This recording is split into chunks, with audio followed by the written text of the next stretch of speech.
এই হলো টুনি, আর এই হলো টুনির সুন্দর কলা বাগান। সে এখানে অনেকদিন ধরে চাষবাস করে। বাহ রে বাহ, কত সুন্দর আমার কলা গাছগুলো বেড়ে উঠেছে, অনেক ভালো কলা হয়েছে। এবার আমি অনেক দামে বিক্রি করতে পারবো। এবারে আমার বড়লোক হতে আর ঠেকায় কি মজা যে লাগছে, আমার অনেক ভালো লাগছে। আর অন্যদিকে একটি পায়রা তার বিশাল বড় তরমুজ খেতে অনেক তরমুজ হয়। বাহ বাহ, টুনির খেতেও দেখলাম অনেক ভালো কলা হয়েছে, আমার খেতেও অনেক তরমুজ হয়েছে। এবার দেখি টুনি আমার থেকে উপরে কিভাবে যায়। টুনি এই জানি বেশ কিছু দিন ধরে দেখছে সে আমার উপরেই থাকে।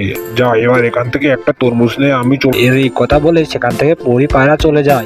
তো দেখছি টুনি বাজারে নেই। এবার যে আমার কি ভালো করেই যা ব্যবসা করতে পারবো, এবার অনেক ভালো টাকা লাভ করতে পারবো। এই জানি যা তরমুজ বেচা কিনা হচ্ছে, গরমও যেমনটা পড়েছে, অনেক মানুষই তরমুজ খাচ্ছে, এবার আমি অনেক বড় লোক হয়ে যাবো। আর এই কথা বলতে না বলতে সেখানে তখনই চলে আসে টুনি।